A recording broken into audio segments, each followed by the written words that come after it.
हरियाणा का किसान आज प्राकृतिक खेती को बढ़ावा दे रहा है। किसान रासायनिक खेती से होने वाले नुकसान को समझते हुए प्राकृतिक खेती की ओर कदम बढ़ा रहा है।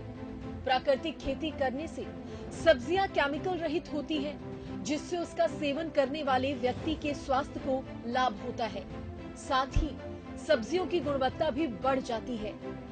हरियाणा का किसान आज कम लागत से अधिक मुनाफा कमाकर विकास की राह पर भी अग्रसर है। सरकार और बागवानी विभाग के सहयोग से आज किसान को खेती के अलग अलग गुण सीखने को मिल रहे हैं। और ऐसे ही एक किसान है सुरेश यादव, जिन्होंने रासायनिक खेती से हटकर प्राकृतिक खेती को अपनाया है।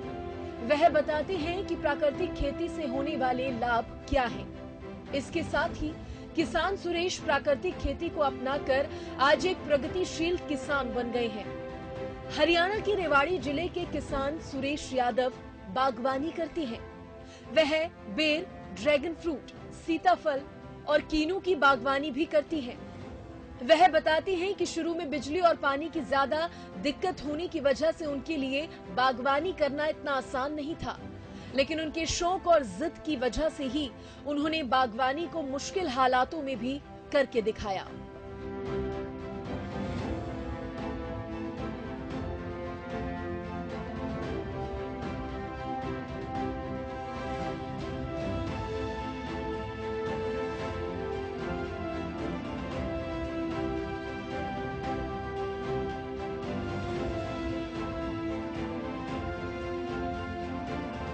देखो, ये मेरा इंटरेस्ट था बागवानी का, शुरू से बचपन से ही मेरा इंटरेस्ट है बागवानी का। मैंने विपरीत परिस्थितियों में भी बाग लगाया है। मैंने बेर ज़्यादा लगाए हैं। कभी मेरे को लोग बाग ये कहे ना, क्योंकि मेरे को लोग कहने लग गए थे, यार मास्ट होके बेवकूफ़ वाला काम कर रहा, पानी नहीं है, ये बाग लगा रहा हूँ। क्योंकि मैंने आंवला, ड्रैगन फ्रूट यहाँ कोई नहीं जानता था, सीताफल नहीं जानते थे, मैंने वो भी लगाए हुए हैं, आड़ू भी लगाए हैं, हर एक हैं किन्नू।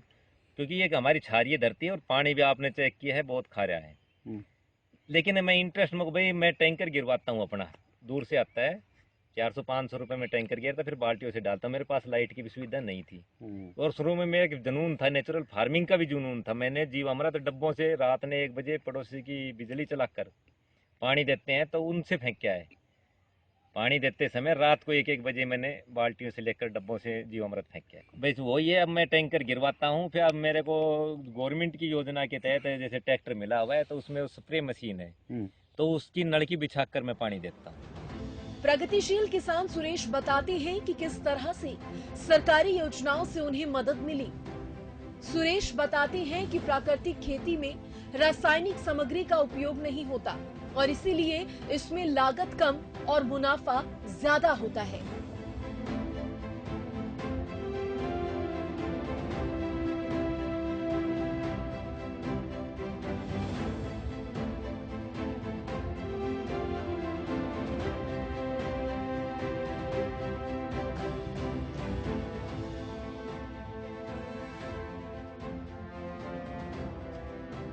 हाँ जी, मैंने सोलर, जो अपने पीएम कुसुम योजना के तहत अपने सोलर पंप लगवाया था। बिजली के लिए मैं कई बार महकमे में डोला, मेरे को कनेक्शन नहीं मिला। और ट्रैक्टर भी मेरे को उससे मिला है, अपने हॉर्टिकल्चर डिपार्टमेंट से। अब इसमें जो फ्रूट फ्लाई ट्रैप है वो मुझे हॉर्टिकल्चर डिपार्टमेंट की तरफ से मिली हुई है। तो गवर्नमेंट काफ़ी इन योजनाओं का फ़ायदा दे रही है। देखो, नेचुरल फार्मिंग में तो मुनाफा है ही है। वैसे इसकी थोड़ी सी मार्केट की समस्या होती है लोगों की, बाकी इसमें बहुत मुनाफा है। किसान सुरेश कहते हैं कि हॉर्टिकल्चर विभाग बाग लगाने में किसानों की पूरी सहायता करता है। इसके साथ ही सरकार सब्सिडी भी प्रदान करती है, जिससे किसानों को काफी मदद मिलती है। तो हॉर्टिकल्चर विभाग में शुरू में ही यदि हम बाग लगाना चाहें तो आप अपना एप्लीकेशन फार्म है अपने हॉर्टिकल्चर डिपार्टमेंट में दीजिए। वो अपने मेरी फसल मेरा ब्यौरा और मिट्टी की जांच, पानी की जांच की रिपोर्ट मांगेंगे। उसके बाद आपको वो पौधे प्रोवाइड करा देंगे, जो अपने सरकार से मान्यता प्राप्त नर्सरी है। और 50% आपको सब्सिडी मिल जाएगी उस पर। जैसे कि अमरूद पर, अनार पर 1,30,000 है तो उसकी 50%, बेरी पर 62,000 है तो 31, और खजूर पर तो मेरे ख्याल से 3 लाख है तो 1.5 लाख के लगभग। प्रगतिशील किसान सुरेश कीटनाशक से मनुष्य और फसल को होने वाले नुकसान के बारे में जानकारी देते हैं। वह कहते हैं कि किसानों को यह वहम है कि बिना रासायनिक पदार्थ के खेती करना मुश्किल है। जानकारी के अभाव में कुछ किसान इस तरह की सोच रखते हैं।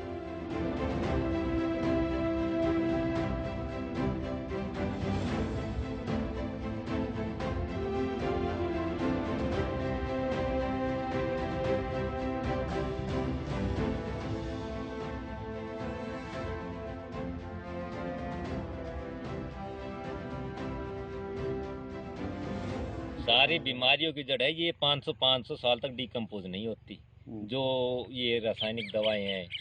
और लोगों को एक वहम है अगर जी इसके बगैर खेती नहीं होगी। हम कर रहे खेती बाग में, हमने गोबर की खाद जीवामृत गंजी हम 3 साल से नहीं डाला है कुछ भी। शुरू में हमने डाला था, अब कुछ डाला ही नहीं है क्योंकि पत्ते गिरते हैं वही गड़ सड़ कर खाद का रूप।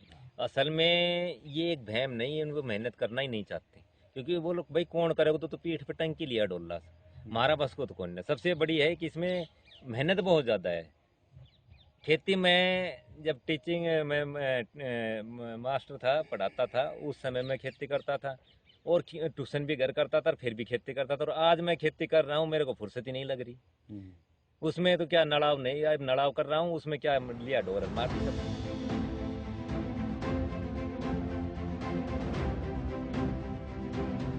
अन्य किसानों को भी किसान सुरेश रासायनिक पदार्थों का उपयोग न करने की सलाह देते हैं। वह किसानों से प्राकृतिक के साथ खिलवाड़ किए बिना खेती करने की अपील करते हैं। मैं यही कहूँगा अपने किसान भाइयों से, भाइयों इन छोड़ दो, कभी भी ये कीट नहीं मरेंगे। आप खूब दवाई, कितने साल हो गए मेरे ख्याल से 85 से लगे थे हम। मैं औरों की नहीं कहता भाई, हम अपने DAP यूरिया जो ये दवाई वगैरह लोग बाग छिड़कते 85 से लगे थे। आज तक वो क्या वो मर गए? वो फिर आ जाते हैं, बल्कि उनकी स्टेमिना शक्ति बढ़ रही है। जितना हम हैवी डोज दे रहे हैं उतनी उन कीटों की संख्या, वो स्टेमिना शक्ति बढ़ रही है। वो नहीं मरेंगे। आप जो अपने घुग्गू सिर सुखाड़ते उसको एल्ड्रिन में डाल दो, नहीं मरेगा। तो देखो ये जो प्रकृति के हैं, मत खिलवाड़ करो, प्रकृति ने अपने अनुसार काम करने दो।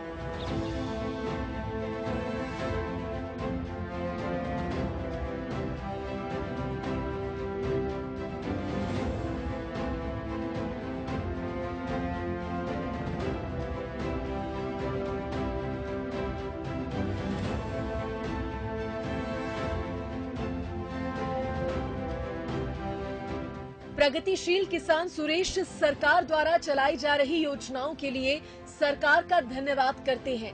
वह कहती हैं कि सरकार के सहयोग से किसान के लिए खेती करना मुश्किल नहीं रहा। सरकार नई नई योजना ला रही है, सब्सिडी दे रही है, कुछ उनको क्रियान्वित करने का थोड़ा तरीका अलग करना, बदलना पड़ेगा बस थोड़ा सा। बाकी बहुत अच्छा वो कर रही है, जैसे सोलर कर दिया, ट्रैक्टरों पर कर दिया, पावर वीडर पर कर दिया, काफी इम्प्लीमेंट सब्सिडी दे रही है। तो मैं हरियाणा सरकार का धन्यवाद देना चाहता हूँ। हरियाणा सरकार किसानों के हित में लगातार बड़े बड़े फैसले ले रही है और किसानों की आर्थिक स्थिति सुधारने के लिए हर संभव कोशिश कर रही है। हालांकि कई बार खराब मौसम या अन्य प्राकृतिक आपदाओं के कारण जब किसानों की फसल नष्ट हो जाती है तो उनकी आर्थिक आय काफी प्रभावित होती है। सरकार द्वारा तब भी किसानों को मुआवजा मुहैया कराया जाता है। ऐसे में किसानों को इस तरह की समस्याओं से दो चार ना होना पड़े, इसके लिए भी सरकार की तरफ से किसानों की मदद के लिए अनेक किसान हितैषी योजनाएं बनाई जाती हैं। इतना ही नहीं, हरियाणा सरकार किसानों को जागरूक कर आधुनिक और प्राकृतिक खेती करने के लिए प्रोत्साहित करती रहती है। सरकार का मकसद है उन किसानों को भी खेती के लिए प्रेरित करना जो आज खेती से मुंह मोड़ रहे हैं। हरियाणा में आज का किसान महज एक किसान नहीं बल्कि प्रगतिशील किसान बनकर सामने आ रहा है।